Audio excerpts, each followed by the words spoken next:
Hello children, today we are going to learn about domestic animals. The animals that can be kept at farms or homes are called domestic animals. So let's see them.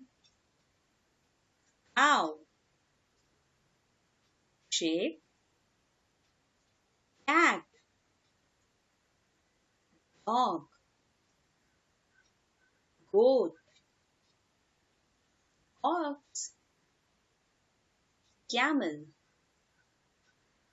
horse, donkey, hen. Let's repeat. Cow, sheep, cat, dog, goat, ox, camel, horse, donkey, hen. So these are domestic animals. Thank you. Please like, share and subscribe this channel.